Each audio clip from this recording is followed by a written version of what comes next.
घर्षण मात्र से अपनी भावनाओं की इमोजी भेज रहा है। 4 बोतल वोट का काम मेरा रोज का ने भारत का भविष्य तबाह कर रखा है। हम ना एक ऐसे समाज में जीते हैं जहां लड़कों से बात करता देख जो भाई हड़काते हैं, लड़कों से बात करता देख जो भाई हड़काते हैं, वही भाई अपनी गर्लफ्रेंड के किस्से घर में हंस हंस कर सुनाते हैं। और मैं बता दूं, महिला सुरक्षा के मामले में हम आज भी चौथे नंबर पर आते हैं। हम ना एक ऐसे समाज में जीते हैं जहां पत्थर की मूरत को लगते हैं 56 भोग और भूखे नंगे तड़पते सो जाते हैं लोग, भूखे नंगे तड़पते सो जाते हैं लोग। मजदूर को मजदूर समझिए, मजबूर नहीं। गरीब को काम दीजिए, दान नहीं। और अगर दान देने के इच्छुक हैं तो जीते जी रक्तदान दीजिए और मरने के बाद अंग दान देकर किसी मरते हुए को जीवन दान दीजिए। यही सच्ची देशभक्ति और यही सच्चा राष्ट्र प्रेम है। ना सरकार मेरी है ना रब मेरा है, ना सरकार मेरी है ना रब मेरा है, और ना ही ये बड़ा सा नाम मेरा है। बस इतनी सी बात का गुरूर है मुझे कि मैं भारत की हूं और ये भारत मेरा है और ये भारत मेरा है। परंतु एक वैचारिक बीमारी हमारे समाज में मुझे नजर आती है। कहा जाता है हम दुनिया के सबसे बड़े लोकतंत्र हैं, जहां हिंदू पैदा होते हैं, मुस्लिम, सिख और ईसाई भी पैदा होते हैं, लेकिन बदकिस्मती है अब इंसान पैदा नहीं होते। और मेरे विचारों में ना हिंदू की जरूरत है ना मुसलमान की जरूरत है। राष्ट्र निर्माण के लिए केवल अच्छे इंसान की जरूरत है, केवल अच्छे इंसान की जरूरत है। जरा सोच कर देखिए, ये पेड़ पौधे और शाखाएं भी परेशान हो जाएं अगर परिंदे भी हिंदू और मुसलमान हो जाएं।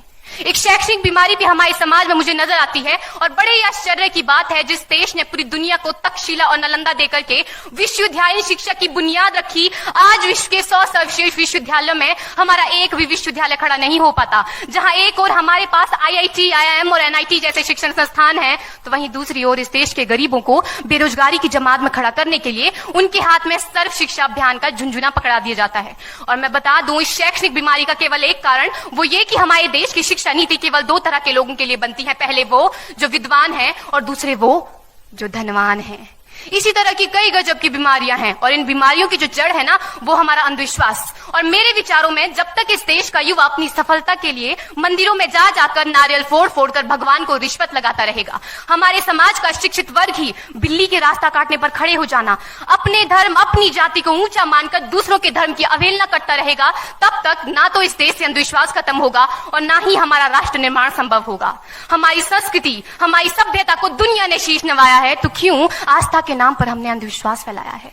मेरे विचारों में हमारा राष्ट्र निर्माण तब संभव होगा जब इस देश में महिलाओं की पूजा नहीं, उनकी इज्जत की जाएगी। राष्ट्र निर्माण तब संभव होगा जब हम जातिगत आरक्षण नहीं बल्कि सामाजिक सशक्तिकरण पर बात करेंगे। राष्ट्र निर्माण तब संभव होगा जब स्वच्छता अभियान में केवल सरकार नहीं बल्कि सड़क पर चलने वाला हर एक नागरिक हाथ बंटाएगा, स्वच्छ भारत स्वस्थ भारत को दिल से अपनाएगा। असल मायने में हमारा राष्ट्र निर्माण तब संभव होगा जब एक गरीब बच्चा मध्याह्न भोजन के नहीं बल्कि ज्ञान अर्जन के लिए सरकारी स्कूल की चौखट पर कदम रखेगा। और हमारा राष्ट्र निर्माण तब तक संभव नहीं होगा जब तक एक नागरिक नैतिक रूप से सटीन, चारित्रिक रूप से भ्रष्ट, मानसिक रूप से दिवालिया, धार्मिक रूप से अंधा, राजनीतिक रूप से गंदा, स्वैच्छिक मान मूल्यों के आंकड़ों में जिन्न शिन्न पैपंदमयी अखंड भारत को खंड खंड करता रहेगा। तब तक हमारा राष्ट्र निर्माण संभव नहीं होगा। बड़ी बड़ी बातें नहीं, छोटी छोटी कोशिशें करनी होगी, क्योंकि ठोकर हमें पहाड़ से नहीं पत्थरों से लगा करती है। I being an Indian, I being a student, I being a symbol daughter of this motherland feel proud to be an Indian।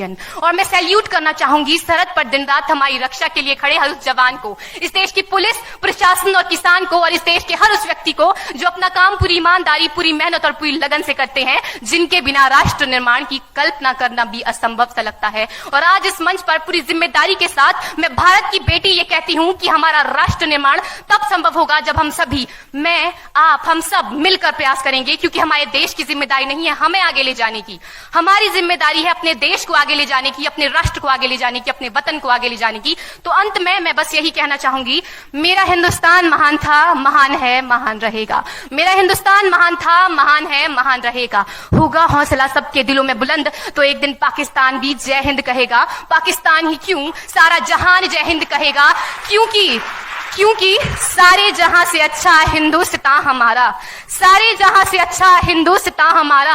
हम बुलबुलें हैं इसकी, ये गुलिस्तान हमारा, ये गुलिस्तान हमारा। जय हिंद, वंदे मातरम।